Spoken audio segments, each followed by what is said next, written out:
বাংলা নববর্ষের প্রথম দিন শুভকামনায় এই মেলা থেকেই মশলা কিনে শুরু হয় নতুন বছর।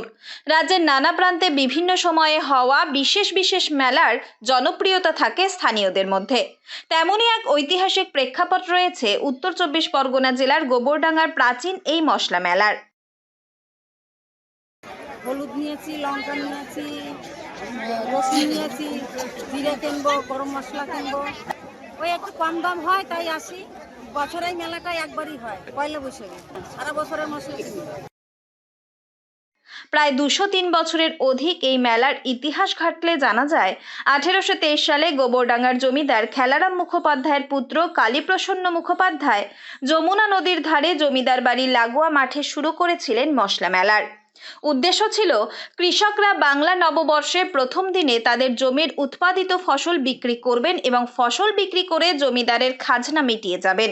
সেই উদ্দেশ্য নিয়েই সূচনা হয়েছিল এই মেলার। নাম দেওয়া হয়েছিল গোষ্ঠ বিহার মশলা মেলা। আজ অবশ্য জমিদারি প্রথার অবলুপ্তি ঘটেছে, নেই কৃষকদের খাজনা দেওয়ার নিয়মও। তবুও ঐতিহ্য মেনে মেলা চলে আসছে পরবর্তী বহু বছর ধরে।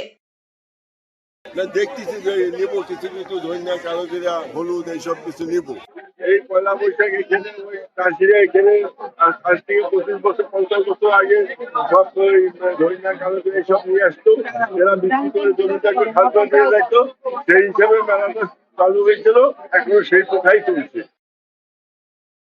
পয়লা বৈশাখের প্রথম দিন ভোর ৩টে থেকে শুরু হয় বেচাকেনা। আজও বহু দূর থেকে কৃষকরা তাদের জমির উৎপাদিত ফসল নিয়ে আসেন বিক্রি করার জন্য। আবার রাজ্যের বিভিন্ন প্রান্ত থেকে বহু ক্রেতারা আসেন কৃষকদের কাছ থেকে মশলা কিনতে। বছরের প্রথম দিন পাইকারি বেচাকেনা হলেও পরবর্তী আরও ১০ দিন ধরে চলে খুচরো মশলার হাট।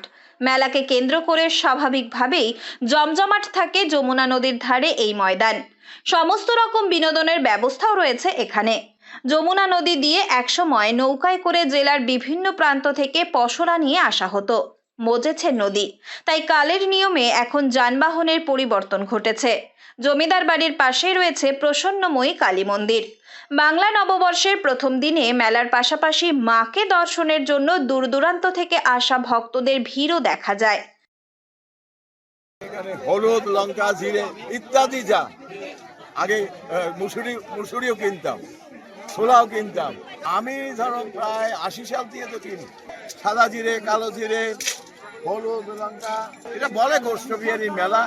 সেই এখানে বলে কৃষ্ণ ঠাকুর এসেছিল, এখানে বলে কৃষ্ণ ঠাকুর এসেছিল।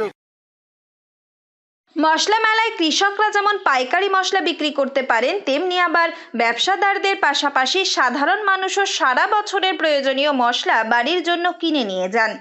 বহুদূর থেকে সাধারণ মানুষ সারা বছরের মশলা কিনতে চলে আসেন এই দিন। বহু মশলার ব্যবসায়ী আছেন যারা মনে করেন বছরের প্রথম দিন এই মশলা হাট থেকে বেচাকেনা শুরু করলে সারা বছর ব্যবসা ভালো হবে। এই বিশ্বাস থেকেই জেলার বিভিন্ন প্রান্ত থেকে নববর্ষের সকালে ব্যবসায়ীরা মশলা কিনতে আসেন গোবরডাঙ্গার এই মশলা মেলায়।